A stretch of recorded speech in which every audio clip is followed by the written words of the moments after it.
Hey guys, Jay here, and Path of Exile is back. Finally. It has been a while, right? And this video is going to be about a bunch of teasers that GGG recently released. I have not seen any of them, and this is going to be like a live reaction, sort of.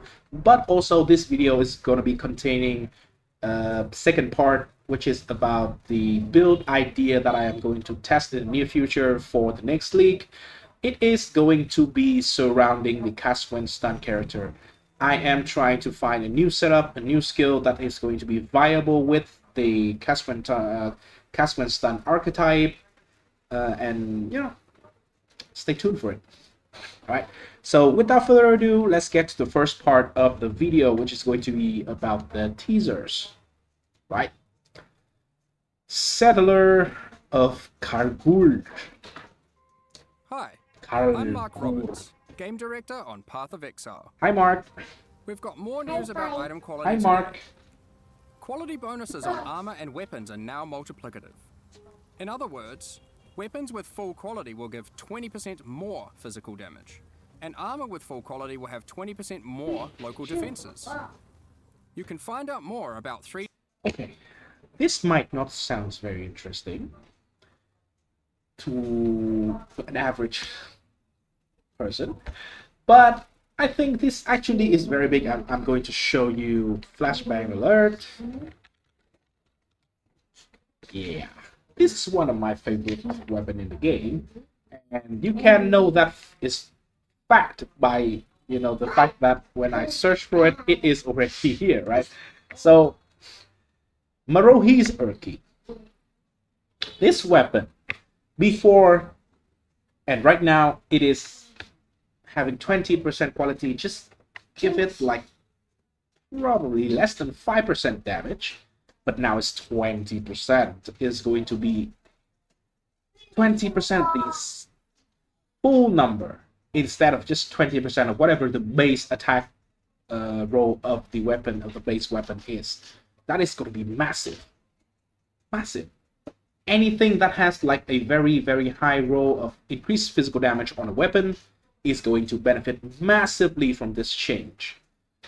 What come in mind is, I don't remember exactly if the Winds of Fate, the staff with guaranteed crit and no damage on non-crit, that can be, I'm not sure if that is increased, that is flat damage or increased damage on the roll, but this one certainly is percentage damage, right? And also there is Star Force. It also has a very, very big increased damage roll. So these kind of weapons, especially unique weapon, will benefit massively from this change. And overall, all the weapons will benefit from this change. So technically, they are buffing physical damage weapons, which is good because they are not in a good state at the moment. Elemental is the way to go for attack builds right now, I would say. Also, this is going to be another one. Flashbang again, I got you there. Brass Dome. So, I'm Asian, right? So you can trust me on this map, unlike Ziggity. The brass dome on the top end here is 4040 armor, right? So with 20% quality at the moment, this one I'm not sure because I don't remember the base number of armor, but from what I from what I remember in the game, the top end on the roll of the armor right now at 20% quality is around 4400 armor. 4440 something armor. So 20% quality give roughly 200 armor. Now with 20% overall, with the new update that is coming, it is going to be 4240. It's going to be 848 armor for the top row. 848. That is very, very massive, especially if you are, stacking armor for some reason. Or if you are using this chest, of course, with the Juggernaut, which is going to be double. So that value is also double. You are getting massive, massive armor from this. Oh, my son is in the background, so there's a little bit of background noises. Please do bear with me here. I hope it's not too bad. I think there's a shield, the Vigilant or something. A shield with a lot of armor and unique shield, POE. List the punish shield. Again, another flashbang. Armor and ES. Yeah, Emperor's Vigilance. This shield, if they do something to shield throw to make it more viable, this shield is going to be insane with the quality changes. Right? You have 20% overall number of these, which is absolutely massive, right? So this change is very, very positive and very interesting. I really like it. It is a buff. It is definitely a buff. Hi, I'm Mark Roberts, Hi, Game Mark. Director on Path of Exile. In the Settlers update, we've reworked item quality. The rarity of the item is no longer relevant when applying chisels, blacksmith's whetstones, and armorer's Wait. One, this suffix. Yeah. This doesn't make sense. Maybe it's a hybrid black. Yeah. There's something weird about the roll on this item because it has blacksmith's whetstones 121 life. I remember exactly because I crafted a lot of boots in the previous 2 leagues.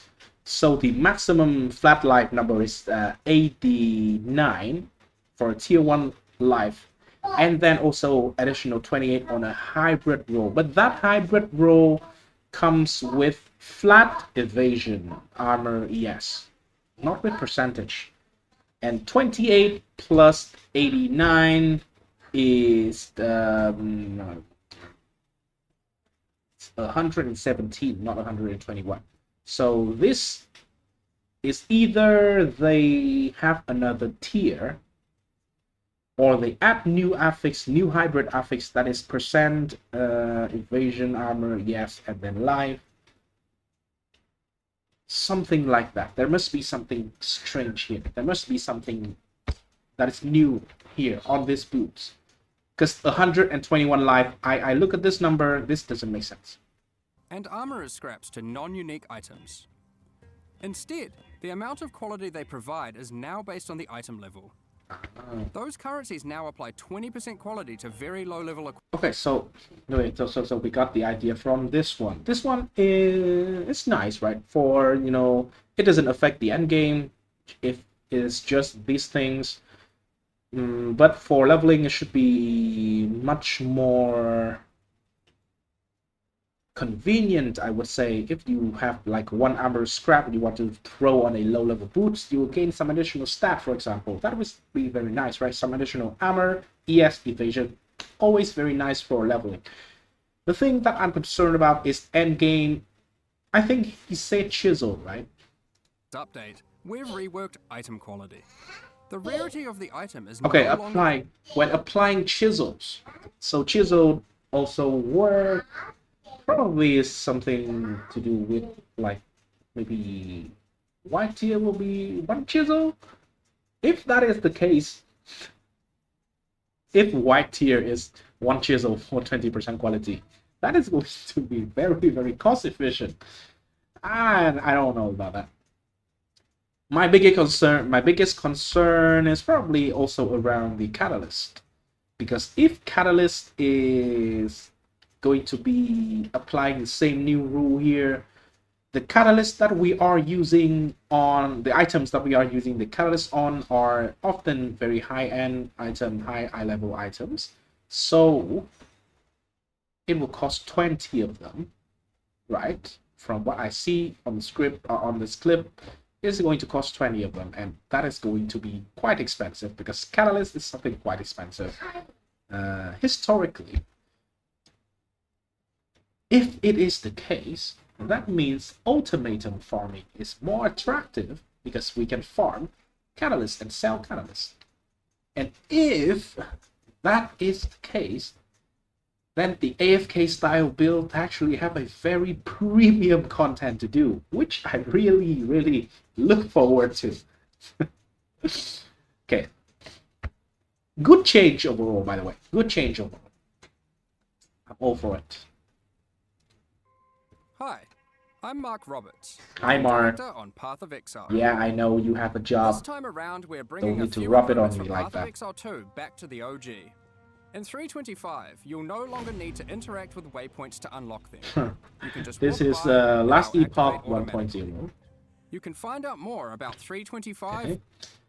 Last Epoch 1.0. But I think what? Game Director Wait, on wait, Path wait, of wait, wait. Exile. This time around, we're bringing a few improvements from Path of Exile 2 back to the OG. Okay. I think that sentence is important because bringing back a lot of stuff from PoE, not a lot of stuff, but some stuff from PoE 2 to PoE 1. I do hope that they are not bringing the stuff that they are like experimenting or testing out. I hope that they bring stuff that is already known that is good from PoE 2 back to PoE 1, because this league is very important after such a absolute failure of a 3.24. Especially, this is a little bit personal for me also, right? So as a content creator for PoE, the health of the game is very important to me. And this league, PoE 3 Necropolis, is very, very rough. There is the first month is okay, right? There is, people complaining, but people still play the game. So there are still interest in PoE videos, especially builds and stuff like that.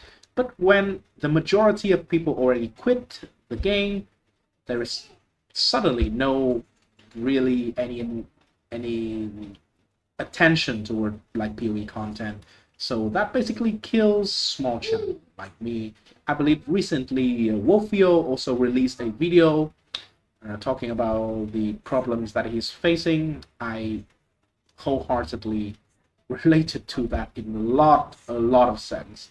If you guys watch it, you can see my comment somewhere down in the comment section of that video from Wolfio, because he's someone that I actually get a lot of inspiration from. I started this channel out as something for my playstyle, right? I normally try a lot of builds and want to do weird stuff, a lot of interaction, want to throw a lot of things together. So Wolfio is like one of my favorite creators, and yeah, somehow I related to him a lot more from the video that he posted about the current situation that he has to suffer from the death of PoE, this league basically. So that is why the next league being good is super, super important to me, and I believe to a lot of other PoE creators as well, especially the small one. Because the big creator, I mean, they also take the hit, but they are bigger, they are tankier, they have a lot of HP, so they can, survive. I have no defense layer. I am, ZHP, also Z DPS. What can I do, right? So yeah, I hope I can survive. The PoE content creation is pretty much like hardcore. If you die, if the channels die, it will just die. There's no second life. YouTube is like that.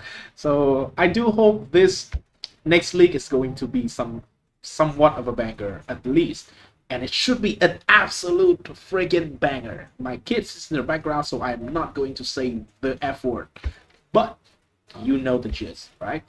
Hopefully it's going to be good. Hopefully these changes that Mark is saying here is going to be the good changes that they are bringing back from PoE 2 to PoE 1.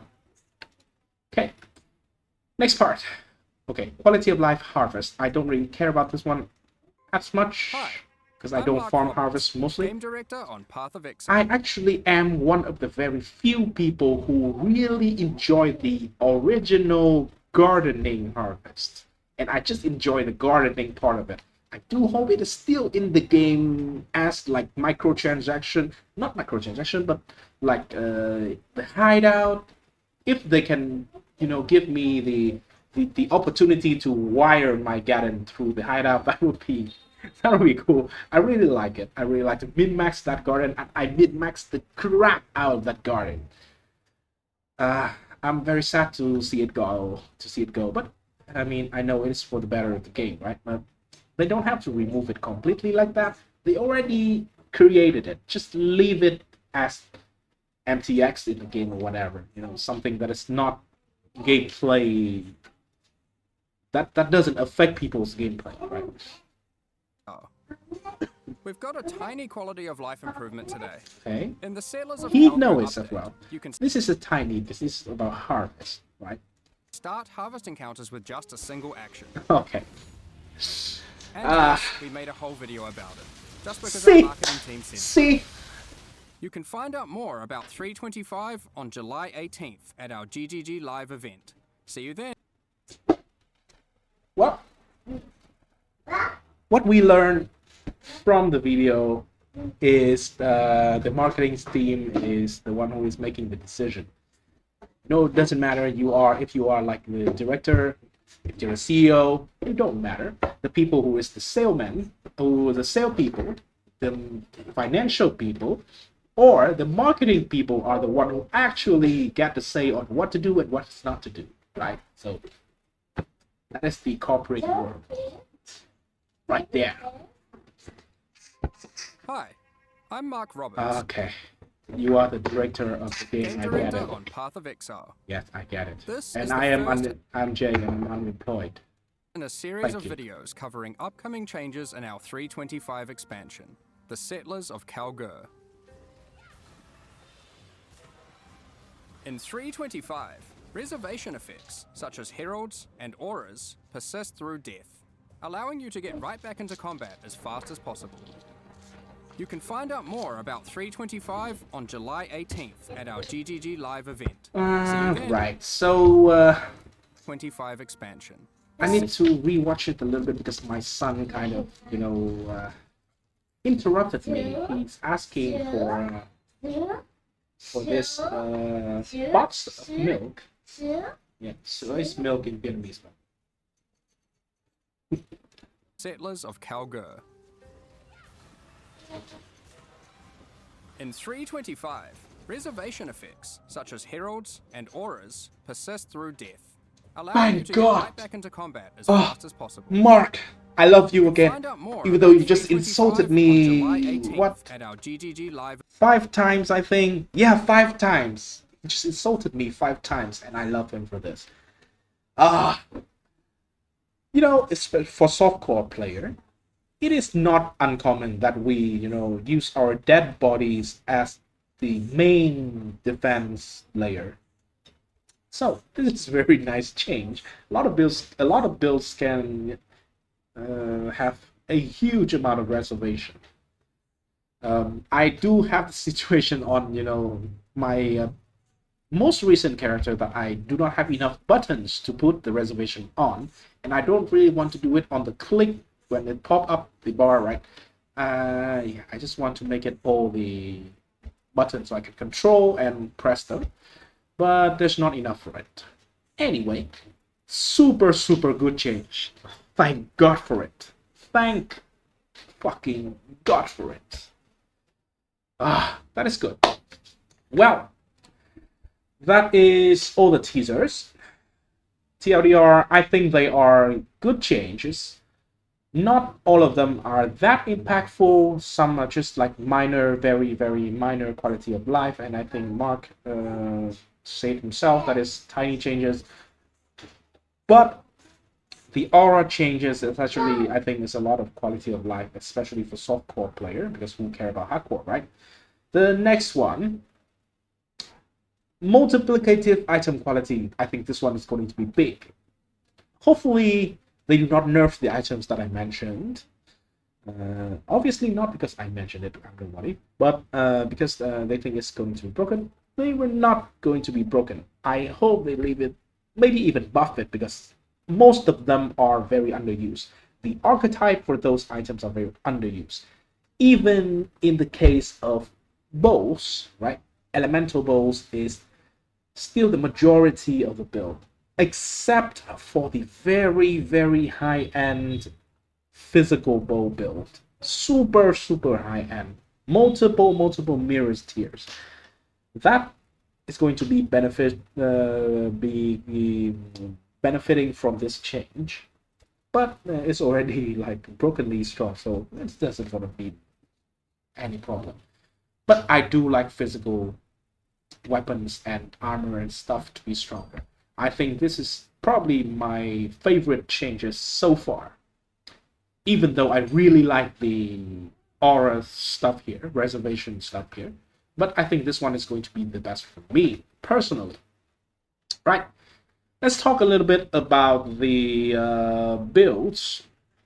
So if you follow this channel from before, and you will be already know that the build that I played the most recently and also create most videos for is the AFK lazy tanky character, which is basically Caswin stunt tank character.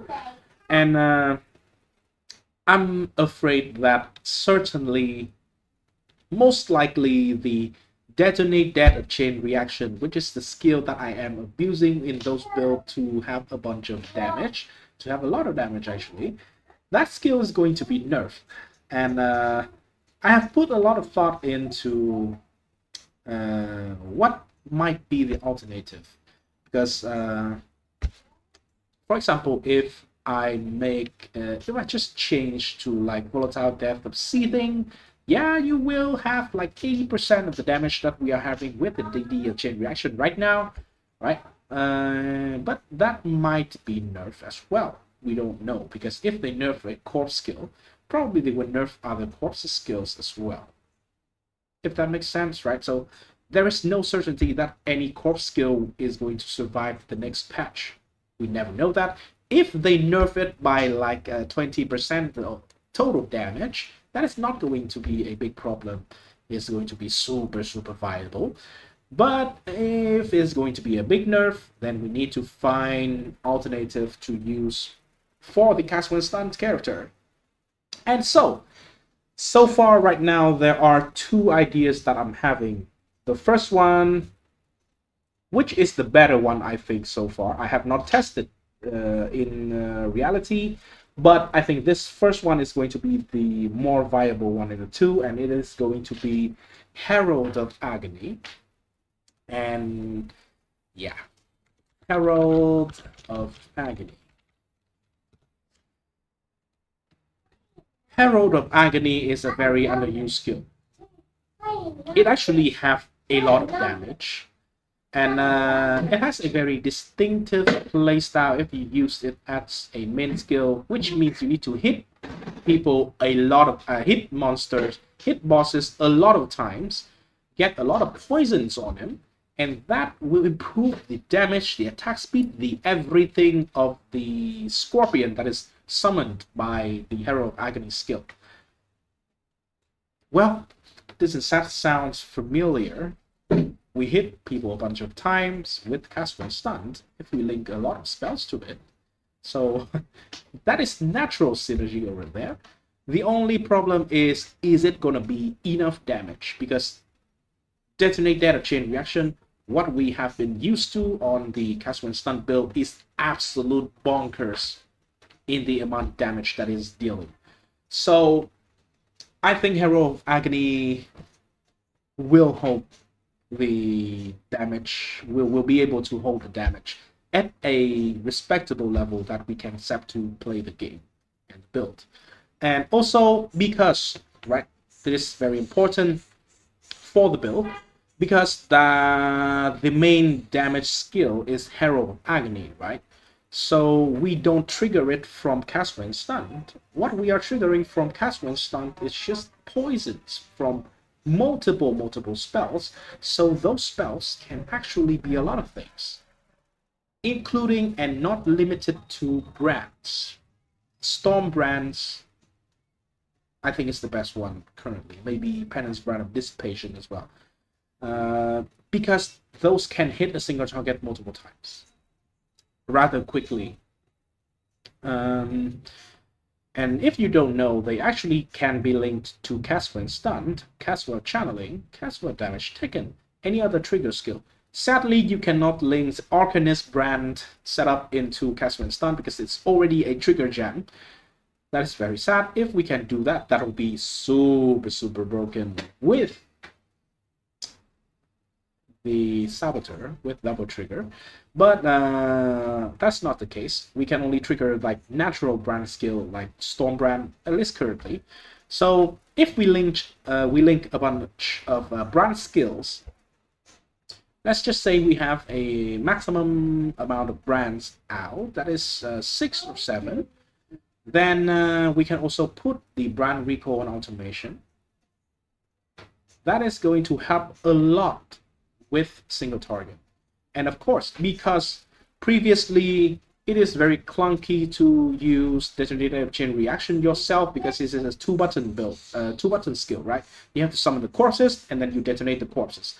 This time you can just use any very fast hitting skill in order to trigger a bunch of poisons, and then it will stack up the virulence, and then the Herald of Agony will deal the damage. So potentially you can have a button that is an active cast skill in order to aid with a single target to keep the poison stack up basically when the boss are not hitting you that fast.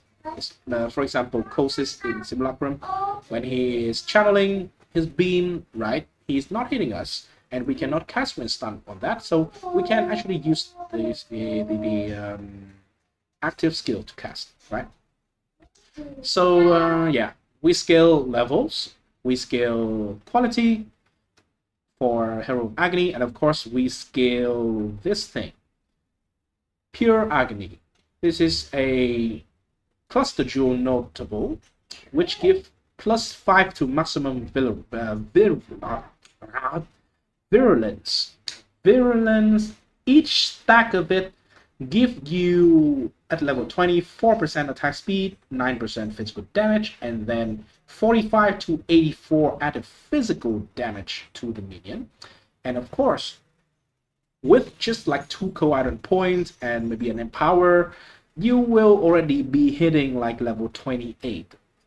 It is very realistic to reach like level 20 of level 30 of Herald of Agony, even in a very budget setup. And you will gain 6%, let's just say level 30, right? 11% physical damage, 6% attack speed, and then 136 to 252 flat physical damage. If you, from my estimation, you can probably reach like 100 virulence. 40 by default, 5 from the maximum virulence. If you can have 3 cluster with 3 voices, and it can be like 5 passive, even 7 passive voices, you can have 45 from the 3 cluster, which bring us to 90 already. If you have like extra quality from some other sources, you can have more. But I think another support gem would just be better. So stack a bunch of virulence. That can be the play. And of course, with a lot of spells triggering, we probably can have a very respectable virulence generation, and we will have a lot of damage that way. So I think this potentially might be the best way to approach a different setup of cast when stun build. You will still be there, you will take all the damage, you will take all the hit, you will be still the Gigajab tank. You just your immortal scorpion that is going to be next to you is going to be the thing that is going to kill everything. With a lot of stack of virulence, that guy is an absolute beast, even for clearing. He is very fast, very fast actually, and you can link GMP to him because he has a AoE ground projectile attacking, which can overlap with GMP, so that is not a clear skill only support gem basically. So you could keep GMP in the setup. That's going to be good, right? That is the first thing. Second, the second idea that I think about is the Dark Pact. So with Dark Pact, we actually kind of need to be playing as a champion, which is going to be something new that is going to be very exciting to try it out. Because the champion has a ascendancy node that make us have 100% chance to taunt enemy, and that allow us to actually summon a bunch of minions, which are skeletons. And the Dark Pact is going to chain on the skeletons that we summoned, and that is going to overlap the damage by a lot, right? And because we can scale the life of the skeleton with minion health and levels and those kind of things, I think that potentially can be also a very good, very, very good setup for damage, because I have seen Dark Pact build from Gazi. It seems to have a lot of damage. So I think if we can, apply that, use the Dark Pact setup with skeleton, we cast when stun the skeleton as well. So cast when stun skeleton, and then cast when stun Dark Pact. The Dark Pact will be chaining through the skeletons, and they are going to kill everything. Right? So those are the ideas that I'm having at the moment, and I'm going to test them out before the release of the league. We still have somewhere around 2 weeks, 2.5 weeks until probably the release of the league, because the GGG live stream is going to be on the 18th, and probably 1 week after that is going to be the actual league. So we still have a lot of time. I will try to spend time level up new character, because sadly, actually, I don't have a duelist ready level 100 to testing out, but maybe that is better to test out on a more league start friendly environment as a new character, right? So I'm going to have a duelist. I'm going to test Dark Pact with the duelist, and then maybe I'm going to level up a Necromancer. Why Necromancer? Because I didn't do it before, so I want to try it and see if that is going to be tanky enough, if that makes sense. Because also, if we are using the brand setup, right? Cast when stun brand, the brand trigger, it deals damage. The brand's trigger rate are affected by cast speed, right? So we can stack a lot of cast speed by the nodes from the ascendancy of the Necromancer that give you cast speed based on the corpses that you consume. That can potentially be something interesting, and that also helps with self-casting on single target as well. So I want to really test something very different, very brand new, I would say. Something new. I want to test out something new, and then show you guys the result. Worst case scenario, just wait for the patch. Maybe the corpses skill will not be nerfed that badly. Maybe it's still viable. But I think I'm very excited for this particular thing that I'm showing on screen, which is Herald of Agony. I think it looks cool, and also I think it is strong. So stay tuned for it. If the Necromancer is not tanky enough, we can always go back to the Jug for more tankiness, and then yeah, I think the skill will take care of the damage. Anyway, it has been 34 minutes already. So thanks everyone for watching. Please leave a like and subscribe if you enjoyed the content, and see you in the next video, probably about POE. Most likely be POE. Subscribe.